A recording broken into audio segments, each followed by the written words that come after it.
Welcome to the I'll Be Damned podcast, the podcast where weddings meet real talk. Hi, I'm Sara E., owner of Bliss Bridal Boutique and Sara E. Bridal.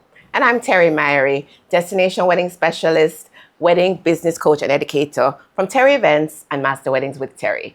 Together, we're going to tell you the tips, the tea, and the truths that every bride and groom need to know to plan smarter, be more confident, and have an amazing wedding journey. From fashion to budgets to the behind-the-scenes wedding industry secrets no one wants to tell you, we've got you covered. So come on in for the next episode. Hey, Terri. Hi, Sara. How are you doing? I am good. How are you? I'm good. I'm excited. This is our last episode for season one. I know already. I know. Just to think that this just started off as like an idea and a conversation at a wedding that you and I were working together on, and we just decided to do it. And we've done, this is what, episode 6? 6. Yay, I'm excited. It's been fun. It's really been a lot of fun, and I'm really happy we did it. Yeah, definitely. Looking forward to season 2. Yep. All right, what are we talking about today? Okay, venues, guys. Critical decision, critical to the whole wedding planning process, selecting your venues. There are a lot of things that go into why you're selecting the venue. And in Jamaica, we have some excellent venues, right?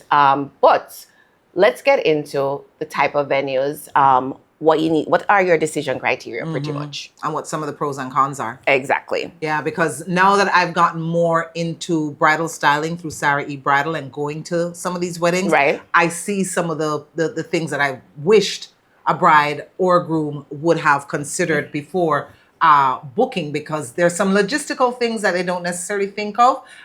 So for you as a planner who knows all the ins and outs, what are some of the top things, whether it's 5 or 6, however many things that you think a couple need to consider when deciding what type of venue they're going to use for their wedding? All right. So I've been, as you know, a planner for 15 years. Right. So I've seen it all. Right. And these are the things that I think every couple need to ask themselves.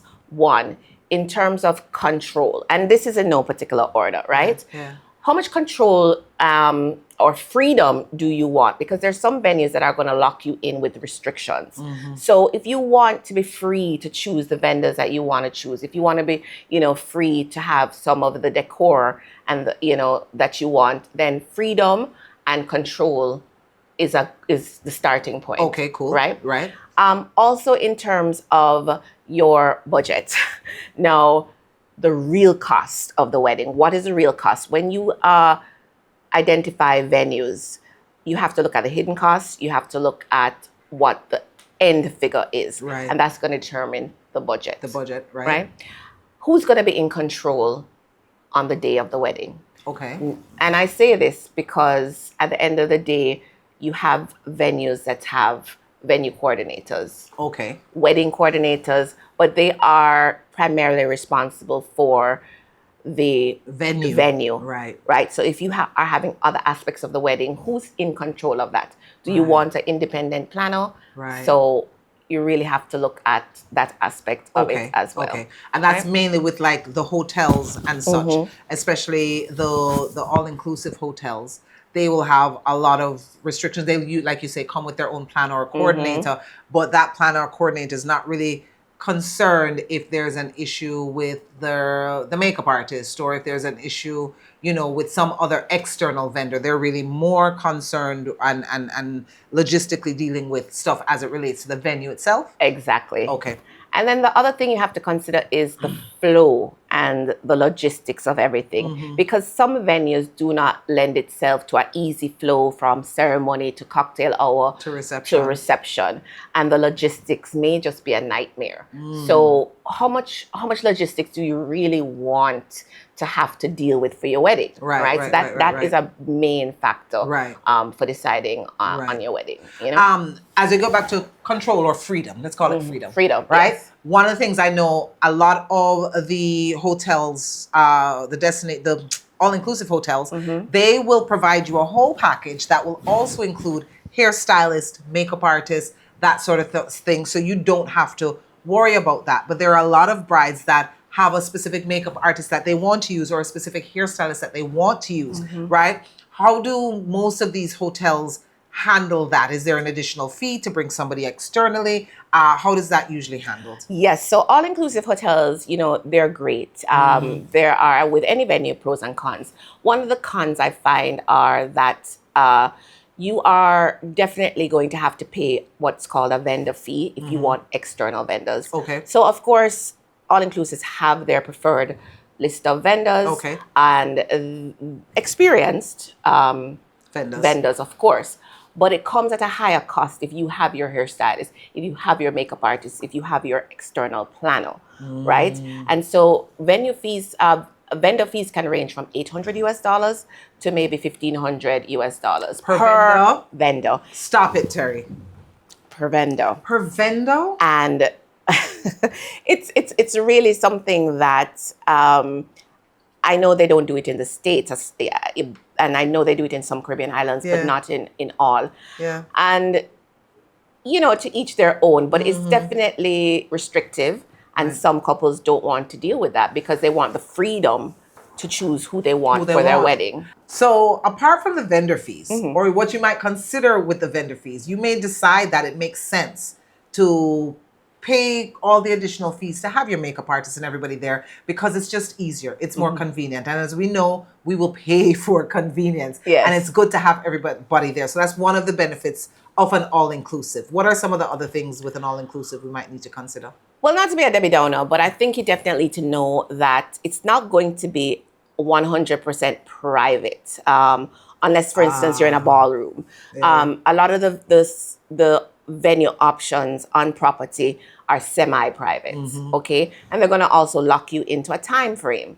So 1 o'clock, 3 o'clock, 6 o'clock. Right. So if you're okay with that, that's great. But I think those are things that couples need to know before they sign on the dotted line. So you mean if you're okay with the tourist walking by with his big tummy and his Speedos and you catch him in the back of the picture, if you're good with that, then fine. Yeah, I mean, you don't get full privacy. I mean, you don't get full privacy. There will be some onlookers. There are lots of venues who will try it as much as possible to try to mitigate against that scenario. Yeah. But the fact is you are in a space where there are other tourists around. So it's just something for you to consider.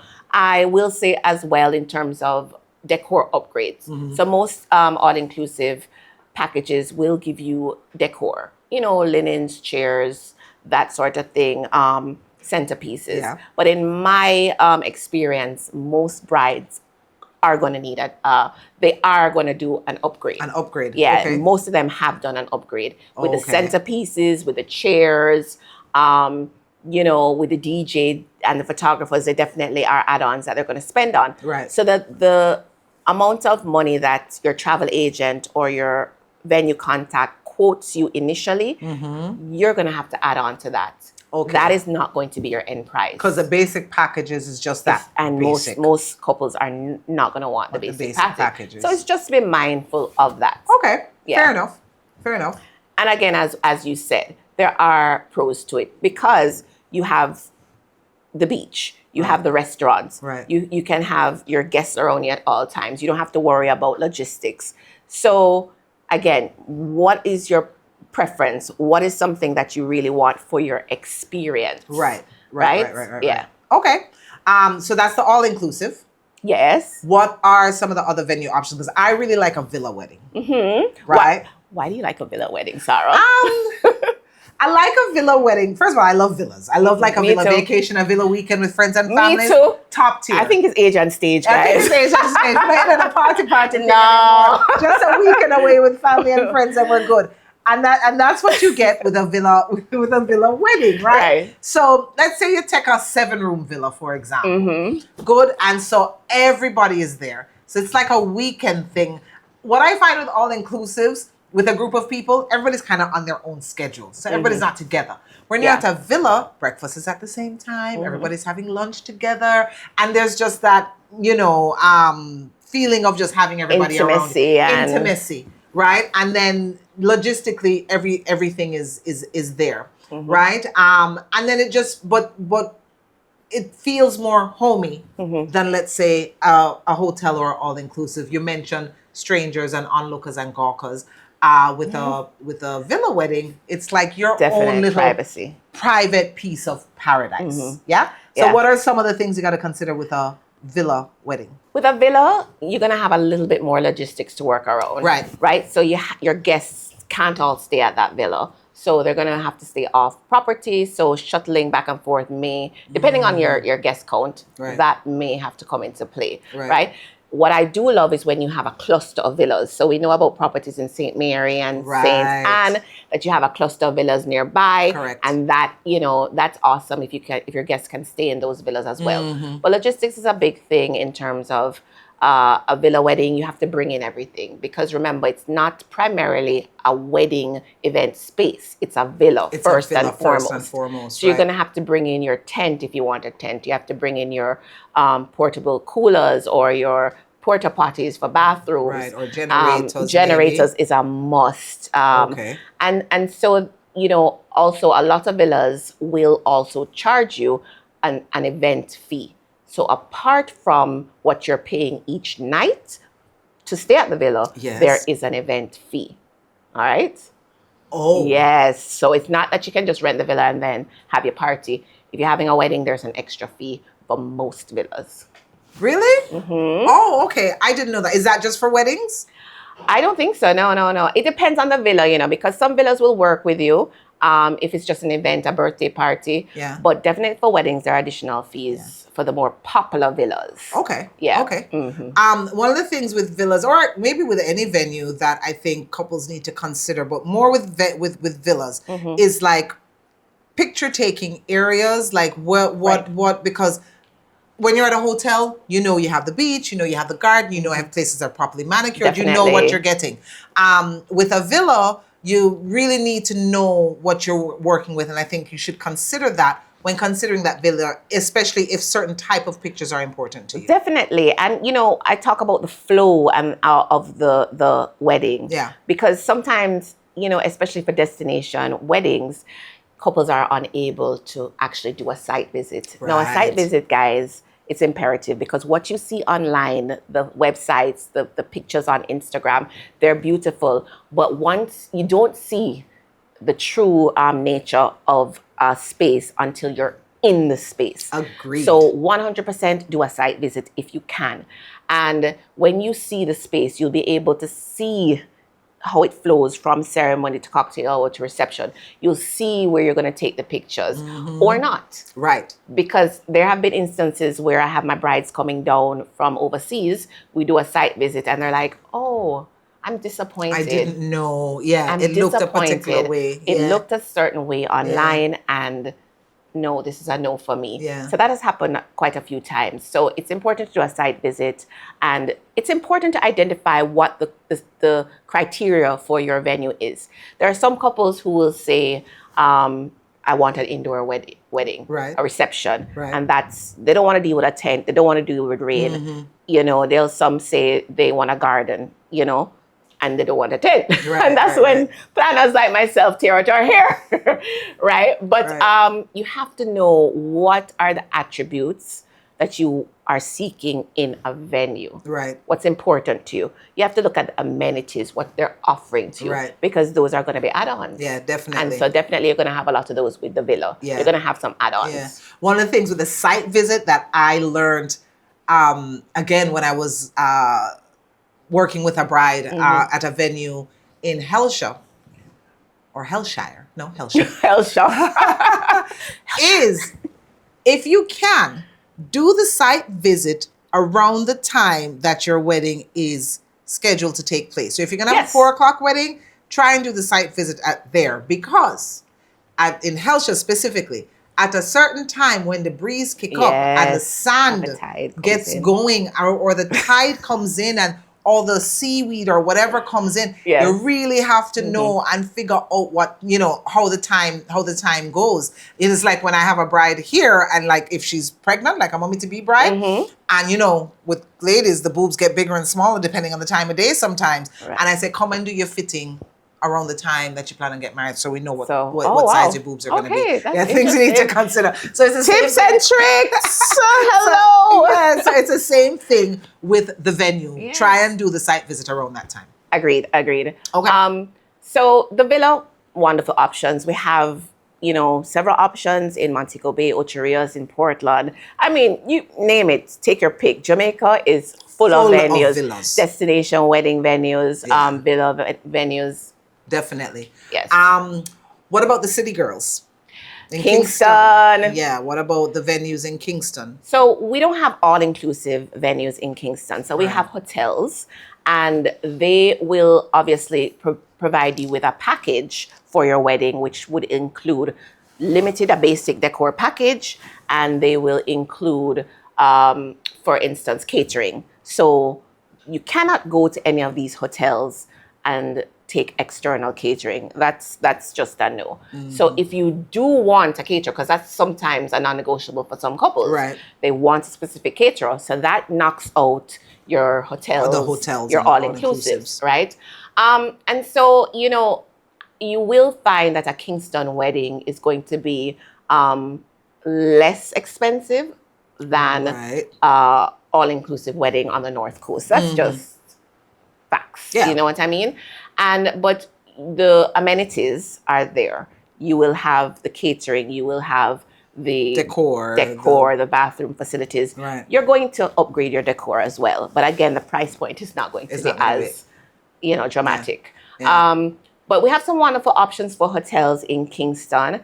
And I have had destination weddings in Kingston as well. Yeah, definitely. Especially the diaspora. Exactly. Our Jamaican couples that are living overseas but want to get married here at home. A lot of it happens in Kingston. And for couples who want the indoor weddings, but don't want that all-inclusive, package, they tend to veer to Kingston. The only thing is that they don't have the beach. Yeah. So you gotta give it take. Unless you go to Helsha, there's a really nice Right. wedding There is. venue that side. One of the things I think we have to consider as well when we're thinking about doing a villa outside of Kingston, and here what I and you can confirm or deny this for me, things tend to get more expensive because in Montego Bay, Ocho Rios, because a lot of stuff is logistically coming from Kingston, and so transportation of, let's say, the cake, or the caterer is based in Kingston, and so sometimes it might be good if you can find some vendors that are based Definitely. in that area rather than Kings, but it ends up being a little bit more expensive because you have to do that transportation. Yes. So I mean, we do recommend sourcing some vendors in the location of the wedding. Yeah. But then again, it goes back to, if you have a particular look and a Kingston vendor is supplying you with that look, or what your preference is. So location of a vendor is something you have to weigh the pros and cons on. Yeah. Yeah. Okay. So we did villas, we did all-inclusives, we did hotels. Yes. Right? So one of the things I want to talk about is when a couple comes to me and they want to use their home or a friend's home as the wedding venue. Terri. I don't like it. Okay, why? First, you have to back it up. No, I'm going to back it up because it's just added stress. Okay? If you're using a villa that is accustomed to doing events, right? They may have a preferred vendors that they're using. They know the logistics. They know where to put the porta potty. They know that the cooking has to be done over here, and logistically how everything moves around. When you do it at a private home, I think that puts in a lot of challenges, and the homeowners may not want 150 people running up and down in their backyard or whatever the case is. And then are we doing porta potties? Or you might have the porta potties, but I'm not a fan, even though they have the nice fancy ones, right? The luxury You're gonna have ones. guests that going to say, oh, and then going to the house and then the bathroom ends up overflowing. Or there are just so many more factors, I think, and you can correct me if I'm wrong, that have to go into when you're doing it at somebody's home. Yeah, you're on point. You're on Okay, point good. 100%. Okay. The majority of homes that I have done site visits on, Hilangoli. Yeah. Nightmare. Red flag. Yeah. You need level. I mean, yes, a decorator can do her, or his magic and level out the space in some regards. But you have to have a property that is conducive for an event. Right. A lot of these properties aren't. And people don't they're not skilled enough to see that this space cannot fit 50 people comfortably. Right. When you bring in your tables, your chairs, when you need space for your DJ, it cannot fit. Right. So that's when you need a professional to come into the space and say, this is what it needs. Right. Now, anything can be done as long as you got the right? We can do decking. Yeah. We can do truss. You can level off things. Girl, you can create a backdrop. We can do anything. You can do everything. You just got to have the money. So the thing is, a lot of people may choose a at-home wedding because they may think it may save them on the budget. But when you look logistically at what you have to do to get that to where you want it, then it just doesn't. It doesn't always add up. It doesn't add up. So think about, again, I'm always saying do the math. Always make sure you have a comparison. So you want to do a spreadsheet of all the venues that you have visited and map out the costs, map out the restrictions. What are the pros and the cons of each, right? And just look at it on a spreadsheet so that you're clear in terms of not just the budget items, but what are the things, you want a space that has bathroom facilities, right? Put a tick beside those that have. Immediately. If a porta potty is a non-negotiable, then throw out that venue, throw it out. You understand? So you have to do your analysis and your comparison to be effective in your planning, especially if you don't have a planner who's walking beside you. So these are some of the things that I do at Terri events with my clients. I take them on site visits. I do my comparisons, and I help them to make an informed decision based on their needs. Right. And look at it on black and white. Paper. This is what it's going to take. Okay. Yes. Cool. All right. So they're the standalone also venues. So the event spaces that they're a garden setting they have a waterfall. And they are, and I am all for those spaces because they are in the business of events. Yeah. Again, we're looking in on what are you taking into the space? What are the additional costs? What are they providing you with? Right? What are their restrictions and regulations? And what are the logistics like? But those standalone private venues are definitely options. Most definitely. And the homes that I'm talking about, because you do have, especially in Kingston, there are a few places, for instance, one I'm thinking of in Stony Hill, that it is the person's home. But because of how the space has been landscaped, he is now renting it out as a wedding venue. So I'm not talking about that. No, you're talking about grandma's house or auntie. So I would consider that space in Stony Hill an event space, not a home. So again, do your homework, do your checks. A lot of people, I realize, they call me and they don't know, they're clueless about venues, what's available. So some planners, myself, I will just have a service just for venue scouting where I know all the venues and I can walk you through that because there are many venues around and people just don't know about them. One other venue, before we move on, is there are a few venues. You said there's no all-inclusive, which yes is true, but there are a few venues that do like packages. Right. We're not a fan of packages, but for some couples, it's good budget-wise. They do everything. They have the chair, they have the food, they have the cake, they have the DJ, they have everything in one under one package if you're doing a 20-person wedding or a 50-person wedding or whatever. So for a bride that or groom that is on a budget, I think that's that's a good option as well. Right. It depends on what the type of couple is, because there are that wants a one-stop shop. Yeah. And as you said, that's the word. And there are places, whether in Ocherias or in Kingston, that provides you with that. They give you the venue, decor, but again, guys, one of the things, no matter which venue you take, no matter what the package is, in my experience, there's always, it's never just, I'm going to use this package. There's always some upgrades, customization that's going to take place. Something. And that's great. You just need to figure out how much for each venue, how much is needed for each venue in terms of add-ons, customization. All right. Sarah, we did not talk about church weddings. Oh Lord, how could we not? I know. Okay. Forgive us, Father. No, but church weddings, a lot of brides are still getting married in the church. Yes. And that's an important element for them, whether they're members of the church or they've just always thought about having a church wedding. For the, So we have to remember that's a space that's available. It's a little bit more difficult when you don't attend a church. A church. Yes, I do have a destination wedding bride that I'm working with now.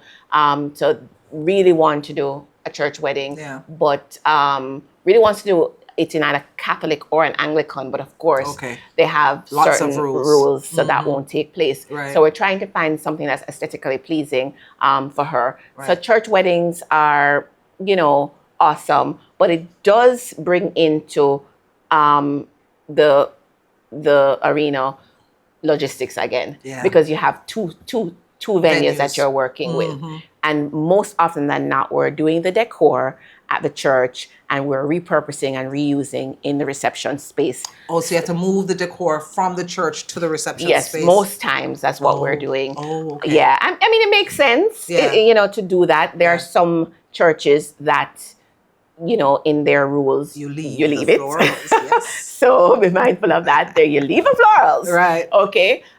So these are the things that you have to look at, because church spaces aren't necessarily easier in terms of rules and restrictions. You have to be careful about where you walk sometimes. Sometimes you can't go on the altar. You can't go behind the pastor.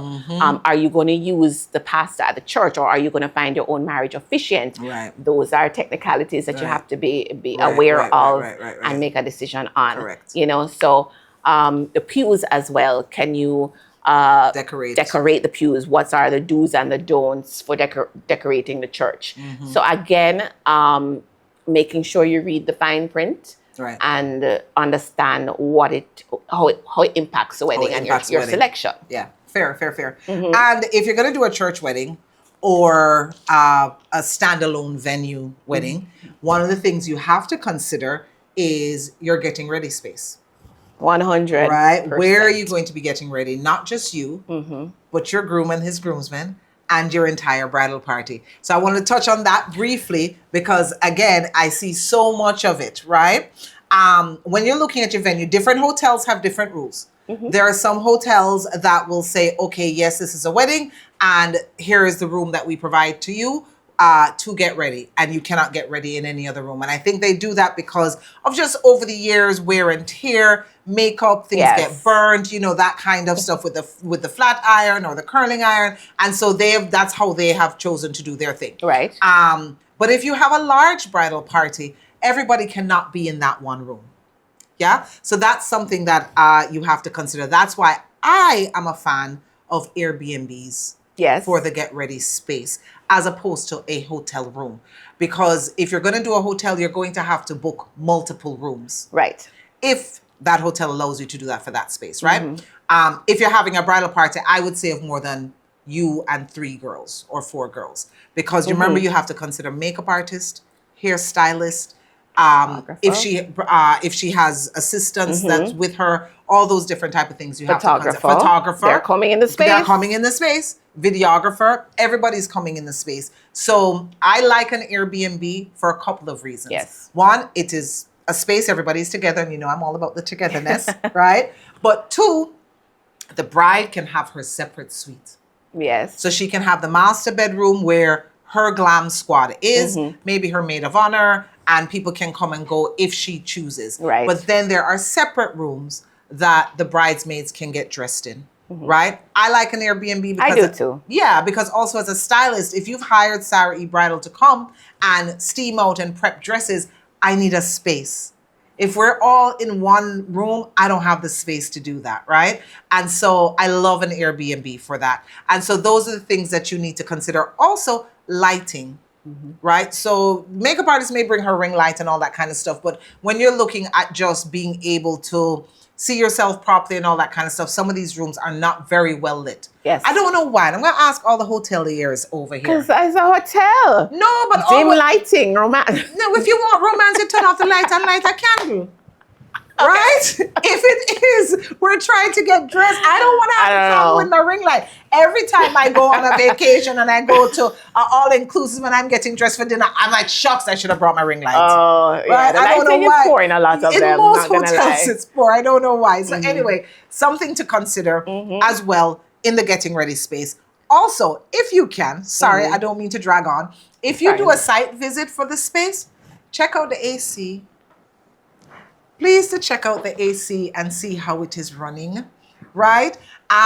Because there are a lot of these estates, you know, the beautiful old estates that we love for the decor and all that kind of stuff. But a lot of the times. Some of the hotels too. Stop it. Yeah, that is true. That is true. Did we say the truths? Yeah, that way we're giving it behind the scene, behind the industry truths. When you're doing a site visit, go and look at the rooms. Go and look Don't at the just look at the rooms. event space. Look at everything. Everything. Because those are the things that's going to make or break your day as well. Yeah. You want to be comfortable when you're getting ready. 100%. And I think sometimes it's not even so much the AC. These older estate venues, properties, the windows are old and they want to maintain the integrity of the historic integrity of the property. But that's not, those louver windows or whatever are not necessarily conducive. No, it's just a fact, right? They're not really conducive to the AC. So look at that. There are some venues just in terms of the maneuverability of you, like one very popular venue, the Bridal Suite is upstairs and it's a spiral staircase. Right. If you have a big, massive ball gown, it's going to be logistically kind of difficult. So again, things that brides and grooms don't necessarily think of, but think about it when you're looking at the venue space. Don't just look at the outdoor venue, look at where you are getting ready. Yeah. And honestly, that's why you have your planner, you have other vendors to guide you through. Because they've worked at these spaces before. So ask them questions. Right. You know what I mean? Don't be so fixated on the decor or, you know, just that the space has a capacity for your guests. The small details, you need to be asking questions. When you do a site visit, you forgot to ask them something, call them, email. Ask them those important questions before you sign on that dotted line. Those small things is what will make or break the success of your wedding. Those little things that you don't think about. Yeah. And then just in terms of the timeline as well, right? A lot of couples will come to me, they're booking for 2027, they're booking for 2028, girl. I'm not booking a 2028 bride. Right. Too much can happen. Right. And venues are not in a position as yet with 2027 rates to send it out. So if you get rates, you get your 2026 rates, you probably ask them, okay, what is the percentage increase, your annual increase per year? So you can do a little estimate to say, okay, 2027 will cost this much. Okay. But for instance, if you come to me in 2026 and want to book for 2028, I can give you the quotes, but there is going to be an additional. Rates are going to change. So just keep that in mind. Booking so far in advance is going to be a barrier for some venues. You have to have your wedding date before you can book a venue. Say that one more time for me. You have to have your wedding date before you book a venue. No. Same for the dress, but on. Same for the planner. Same for the video. Same for everybody. So that's a key thing. That's one of the top 3 things you need to do. Select a date. Now you may have 2 dates, and you say, okay, are you available for this date and that date, right? But you can't just say, oh, I want a wedding in November 2020. Right. 6. I mean, you can ask what are the available dates, but it's best to have your dates in right? Mind. In mind. So consider having your date and the timeline for booking. Yeah. Anything else with regards to timeline you can think of and what you need to do? No, not really. I think we covered it there. I think you guys can tell us if you think we did a good job of going over everything. I think we're very, very thorough in this episode. So I'm enjoying it. So you want to get into some damned or do? Sure, you go first. Why are you making me go first, Terri? Okay. First, let's talk about, and this is part of the whole venue thing, right? Right. I know I have my opinion on this. Bridal robe shots. So where the bride is in a completely different, her dressing robe, but it's like really glammed up. And then she does and she might have like a little lingerie or something underneath it. And she does a whole shot with her girls. What do you think about that? Love Okay. it. Okay. I mean, it's part of the experience, it's part of the day. Yeah, man, do it. You have your hair done, your makeup done, and of course you're going to do your TikToks. Right, So, right. yeah, man, right. do it. Do it. Okay. All right, cool. I'm a do, but I'm a don't on it. Okay. It adds to the timeline and it stresses me. Right, especially if we're already running behind time. All right. To get everybody together to do these shots, especially if it's a larger bridal party, it's a lot. And then it's just, to me, it's just an added thing that we're adding into the day that I'm not sure how much it adds to each bride would have to tell me. I'm not sure how much it adds to their experience. Okay. And it's just let me not mumble. Let me not mumble. It's just adding something else into the thing, Right. into the timeline that can add more stress if things aren't going well. And I think brides should consider, if things are behind schedule, maybe we can take it off the table. If we don't 100% need it. Yes. Yeah? What was it? That's a bridal robe shot. Oh, sorry. Yeah, No, we yeah. said yes. No, you said yes. You said do. Oh, you're saying. Just Oh, responding sorry. to the do. That's okay. I was just responding to the do. okay. Yeah, we'll take that It out. was something else. Okay, good. Okay. So, damned or do, mini bouquets. Mini bouquets. Yeah, that was very much trending last year. Okay. So I missed that trend. they were very much whose daughter? Somebody's daughter. I was just gonna say Elvis Presley, but not Elvis Presley. What? Oh gosh, Jamie somebody's Foxx? No, but she might have done it too. Somebody really famous. His daughter got married and it was a big deal. And it was just a very small, some of them just like a bunch of baby's breath. Some of Okay. them one or two, so micro bouquets. Yes, I mean, you don't have to have a cascading bouquet or a huge bouquet. So if it goes, especially if your dress Yeah. is extravagant, Yeah. then a small minimalistic bouquet Is nice. is nice. Yeah. I'm not a fan of a very large bouquet. They just take over everything. Yeah, for me it depends. I think if you're having a classic dress, very simple, Yeah. I think a big bouquet can work. It just depends. Okay. Yeah. Another question for you, and we can say it damned or do. As a stylist, right? We help the bride with the train, with the veil, especially if it's really long and extravagant. I saw on a podcast the other day, somebody said, "Oh, well, bridal stylists and attendants just let the dress do what it's supposed to do." Damned or do? Do we let the dress do what it's supposed to do? Damned.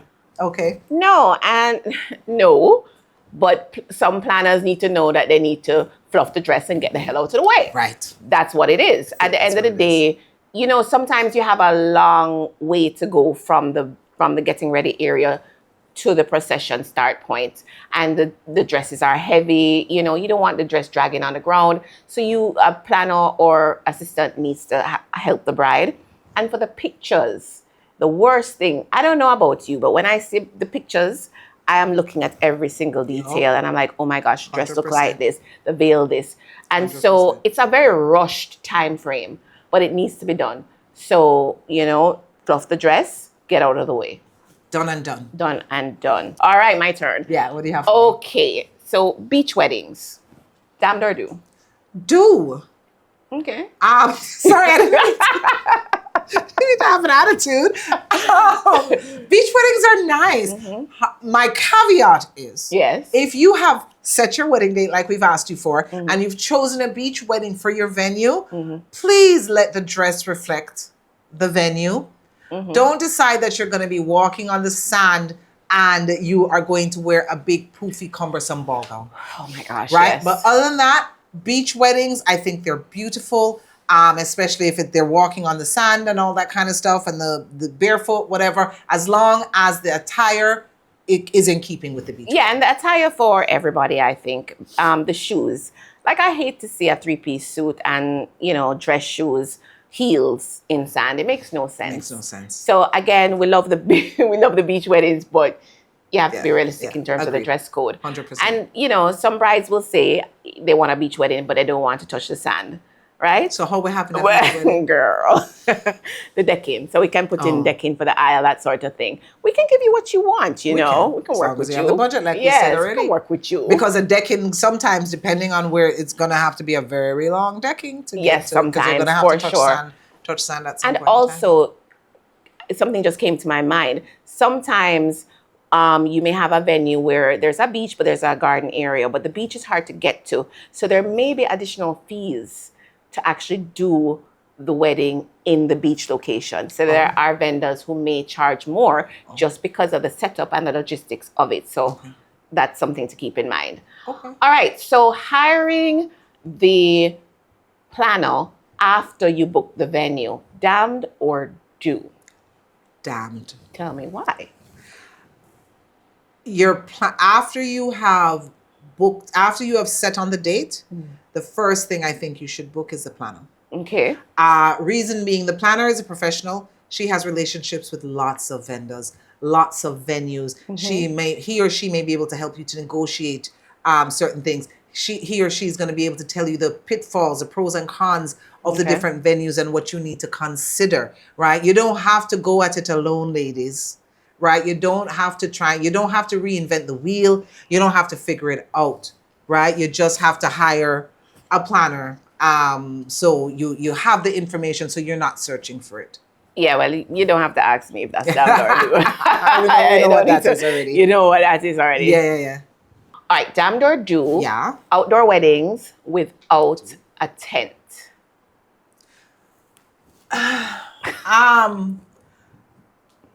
Without a, okay, I'm off the cuff.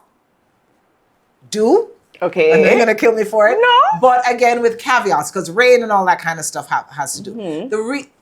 A tent can be beautiful, but to get it to be beautiful, what you have to do, all the draping, and you can correct me if I'm wrong, right? Sure, yeah. The draping and the lighting and everything, unless, I know they have like clear tents. Clear top tents, yes. Yeah, but I don't think those look, I don't know. But to get it, I mean, when I see a tent and it is properly draped and the lighting, it is absolutely stunning. But you have to have the budget for that. Very true. Right? No tent, if there's no rain and it's the right time of year, I think it's fab. Okay. So I would say do, but I know you're going to kill me for it. No, I love an outdoor wedding without a tent. Oh, you do? Okay. Yes. Yeah. I you know, my issue obviously is you know, the thing falling from the sky. You know, and you don't have that guarantee. You don't have the guarantee.